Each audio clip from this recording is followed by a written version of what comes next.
Hello students, welcome back to my YouTube channel Kavya Gowda commerce class. ಈ video ಅಲ್ಲಿ ನಾನು KP ಅಂದರೆ ಕಾಸ್ಟ್ ಆಫ್ ಪ್ರಿಫರೆನ್ಸ್ ಶೇರ್ ಕ್ಯಾಪಿಟಲ್ನ ಹೇಗೆ ಕ್ಯಾಲ್ಕುಲೇಟ್ ಮಾಡೋದು ಅಂತ ಹೇಳ್ಕೊಡ್ತೀನಿ. ಪ್ರಿಫರೆನ್ಸ್ ಶೇರ್ಸಲ್ಲಿ 2 ಟೈಪ್ಸ್ ಇದೆ, ರಿಡೀಮೇಬಲ್ ಮತ್ತು irredeemable preference shares. Redeemable preference ಶೇರ್ಸಲ್ಲಿ ಸ್ಪೆಸಿಫಿಕ್ ರೀಪೇಮೆಂಟ್ ಡೇಟ್ ಇರುತ್ತೆ, ಯಾವಾಗ ರೀಪೇ ಮಾಡಬೇಕು ಅಂತ. ಅದೇ ಇರ್ರಿಡೀಮೇಬಲ್ ಪ್ರಿಫರೆನ್ಸ್ ಶೇರ್ಸಲ್ಲಿ ರೀಪೇಮೆಂಟ್ ಡೇಟ್ ಅವರು ಕೊಟ್ಟಿರೋದಿಲ್ಲ. ಈ ಕ್ವಶನ್ ರಿಡೀಮೇಬಲ್ ಬೇಸ್ಡ್ ಆಗಿರುತ್ತೆ. Kavya limited issues 1,10% preference shares of ₹100 each. Calculate the cost of preference capital if it is redeemable after 10 years. A at par, B at premium. ಈ ಕ್ವಶನ್ ಅಲ್ಲಿ ಏನು ಹೇಳ್ತಾ ಇದ್ದಾರೆ ಅಂದರೆ, ಕಾವ್ಯ ಲಿಮಿಟೆಡ್ 1,00,000 ಪ್ರಿಫರೆನ್ಸ್ ಶೇರ್ಸ್ನ ಇಶ್ಯೂ ಮಾಡ್ತಿದ್ದಾರೆ, ಅದು ₹10 ಈಚ್. ಮತ್ತು ನಾವಿದ್ರಲ್ಲಿ ಕಾಸ್ಟ್ ಆಫ್ ಪ್ರಿಫರೆನ್ಸ್ ಕ್ಯಾಪಿಟಲ್ನ ಕ್ಯಾಲ್ಕುಲೇಟ್ ಮಾಡಬೇಕಾಗತ್ತೆ. ಅದು ಯಾವಾಗ ರಿಡೀಮೇಬಲ್ ಆಗುತ್ತೆ ಅಂದರೆ ಆಫ್ಟರ್ 10 years. ಇದನ್ನು ನಾವು ಪಾರಲ್ಲಿ ಕೂಡ ಫೈಂಡ್ ಔಟ್ ಮಾಡಬೇಕು ಮತ್ತು 5% ಪ್ರೀಮಿಯಂ ಕೊಟ್ಟಾಗ ಕೂಡ ಫೈಂಡ್ ಔಟ್ ಮಾಡಬೇಕಾಗುತ್ತೆ. ಮೊದಲಿಗೆ ಪಾರಲ್ಲಿ ಹೇಗೆ ಫೈಂಡ್ ಔಟ್ ಮಾಡೋದು ಅಂತ ನೋಡೋಣ. ನಾವು ರಿಡೀಮೇಬಲ್ ಪ್ರಿಫರೆನ್ಸ್ ಶೇರ್ಸಲ್ಲಿ ಕ್ಯಾಲ್ಕುಲೇಟ್ ಮಾಡಬೇಕಾದ್ರೆ ಈ ಫಾರ್ಮುಲಾನ ಯೂಸ್ ಮಾಡಬೇಕಾಗುತ್ತೆ. KP = ಡಿ ಅಂದರೆ dividend plus 1/n, P minus NP, 1/2 P plus NP into 100. D first dividend ಎಷ್ಟು ಅಂತ ಕಂಡುಹಿಡ್ಕೊಳ್ಳೋಣ.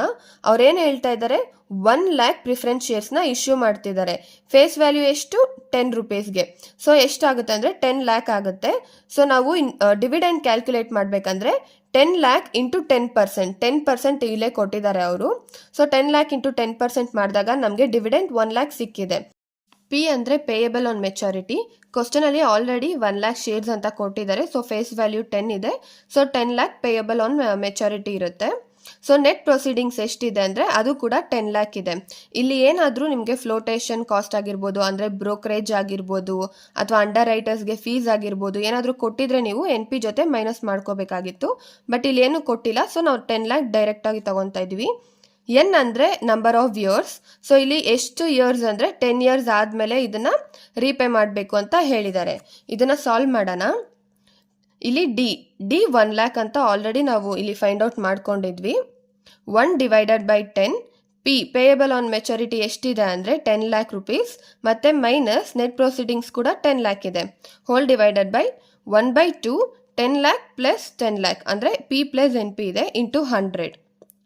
1 lakh ಇದನ್ನ ಸಿಂಪ್ಲಿಫೈ ಮಾಡಿದಾಗ 1 lakh ಹಾಗೆ ಇದೆ. 1/10. ಇಲ್ಲಿ 10 lakh ಮೈನಸ್ 10 lakh ಮಾಡಿದ್ರೆ ನಮಗೆ ಇಲ್ಲಿ 0 ಸಿಕ್ಕಿದೆ. ಸೊ ಇಲ್ಲಿ 10 lakh ಪ್ಲಸ್ 10 lakh ಆ್ಯಡ್ ಮಾಡಿದಾಗ 20 lakh ಸಿಕ್ಕಿದೆ. ಇನ್ನು ಸಿಂಪ್ಲಿಫೈ ಮಾಡಿದಾಗ ಇಲ್ಲಿ ನಾವು ಎನಿಥಿಂಗ್ ಮಲ್ಟಿಪ್ಲೈಡ್ ಬೈ 0 ನಮಗೆ 0ನೇ ಸಿಗುತ್ತೆ.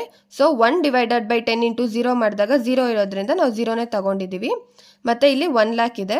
1 lakh ಡಿವೈಡೆಡ್ ಬೈ 10 lakh. ಇಲ್ಲಿ 10 lakh ಹೇಗೆ ಬಂತು ಅಂದರೆ 1/2 ಇಂಟು 20 lakh ಮಾಡಿದಾಗ ನಮಗೆ 10 lakh ಸಿಗುತ್ತೆ. ಸೊ ಇಂಟು 100 ಮಾಡಿದಾಗ ನಮಗೆ KP ಅಂದರೆ cost of preference share capital ಎಷ್ಟು ಸಿಗುತ್ತೆ ಅಂದರೆ 10% ಸಿಗುತ್ತೆ. ನೆಕ್ಸ್ಟ್ ಪ್ರೀಮಿಯಮಲ್ಲಿ ಕೊಟ್ಟಾಗ ಹೇಗೆ ಕ್ಯಾಲ್ಕುಲೇಟ್ ಮಾಡಬೇಕು ಅಂತ ನೋಡೋಣ. ನಾವು already dividend 1 lakh find out ಮಾಡಿದ್ವಿ. ಪೇಯಬಲ್ ಆನ್ ಮೆಚುರಿಟಿ ನಾವು ರೀಪೇಮೆಂಟ್ ಮಾಡಬೇಕಾದ್ರೆ ಎಷ್ಟು ಪೇ ಮಾಡಬೇಕು ಅಂದರೆ 10 lakhs ಪೇ ಮಾಡಬೇಕಿತ್ತು. ಇಲ್ಲಿ NP ಚೇಂಜ್ ಆಗುತ್ತೆ. NP ಹೇಗಂದರೆ ಆಲ್ರೆಡಿ 10 lakh ಇತ್ತು, ಅದ್ರ ಜೊತೆ ನಾವು 5% ಪ್ರೀಮಿಯಮ್ನ ಆ್ಯಡ್ ಮಾಡಬೇಕು. ಪ್ರೀಮಿಯಮ್ ಹೇಗೆ ಕ್ಯಾಲ್ಕುಲೇಟ್ ಮಾಡೋದು ಅಂದರೆ 10 lakh ಇಂಟು 5% ಮಾಡಿದ್ರೆ ನಮಗೆ 50,000 ಸಿಗುತ್ತೆ. ಸೊ ಪ್ರೀಮಿಯಮ್ 50,000 ಆಗಿದೆ. 10 lakh ಪ್ಲಸ್ 50,000 ಮಾಡಿದ್ರೆ ನಮಗೆ 10 lakh 50,000 ಸಿಗುತ್ತೆ. ಇದು NP ಆಗಿರುತ್ತೆ. ಇಲ್ಲೂ ಕೂಡ ನಾವು ಸೇಮ್ ಫಾರ್ಮುಲಾನ ಯೂಸ್ ಮಾಡಬೇಕಾಗುತ್ತೆ. ಸಿಂಪ್ಲಿಫೈ ಮಾಡೋದು ಹೇಗೆ ಅಂದರೆ ಇಲ್ಲಿ ಡಿವಿಡೆಂಟ್ 1 lakh ಇದೆ. 1/10 ಇದು number of years. 10 lakh minus 10 lakh 50,000 ನಾವು NP ಕ್ಯಾಲ್ಕುಲೇಟ್ ಮಾಡ್ಕೊಂಡಿದ್ವಿ. 10 lakh 50,000 ಇದೆ. 1/2 10 lakh ಪ್ಲಸ್ 10 lakh 50,000 ಇದೆ ಇಲ್ಲಿ. ಇನ್ನು ಸಿಂಪ್ಲಿಫೈ ಮಾಡಿದಾಗ 1 lakh ಹಾಗೆ ಇದೆ. 1/10 ಇಲ್ಲಿ ಮೈನಸ್ 50,000 ಆಗುತ್ತೆ. 10 lakh ಮೈನಸ್ 10 lakh 50,000 ಮಾಡಿದಾಗ ನಮಗೆ ಮೈನಸ್ 50,000 ಸಿಗುತ್ತೆ. 1/2 ಇಲ್ಲಿ 10 lakh ಪ್ಲಸ್ 10 lakh 50,000 ಆ್ಯಡ್ ಮಾಡಿದಾಗ 20 lakh 50,000 ಸಿಕ್ಕಿದೆ into 100. So next 1 lakh plus minus 50,000 whole divided by 10 lakh 25,000 ಇದೆ ಇಂಟು 100. ಇಲ್ಲಿ 95,000 ಹೇಗೆ ಬಂತು ಅಂದರೆ ಇಲ್ಲಿ ಮೈನಸ್ ಇರೋದ್ರಿಂದ ಪ್ಲಸ್ ಇಂಟು ಮೈನಸ್ ನಮಗೆ ಮೈನಸ್ ಆಗುತ್ತೆ. 1 ಲ್ಯಾಕ್ ಮೈನಸ್ 5,000 ಮಾಡಿದಾಗ ನಮಗೆ 95,000 ಸಿಗುತ್ತೆ.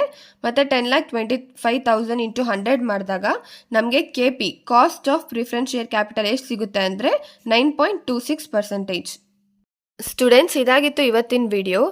ರಿಡೀಮೇಬಲ್ ಪ್ರಿಫರೆನ್ಸ್ ಶೇರ್ಸ್ ಕೊಟ್ಟಾಗ ಹೇಗೆ ಕಾಸ್ಟ್ನ ಕ್ಯಾಲ್ಕುಲೇಟ್ ಮಾಡಬೇಕು ಅಂತ ಹೇಳ್ಕೊಟ್ಟಿದ್ದೆ. ಈ ವಿಡಿಯೋ ಏನಾದರೂ ನಿಮಗೆ ಇಷ್ಟ ಆಗಿದ್ದರೆ ಲೈಕ್ ಮಾಡಿ, ಶೇರ್ ಮಾಡಿ ಮತ್ತು ಸಬ್ಸ್ಕ್ರೈಬ್ ಮಾಡಿ. Thank you.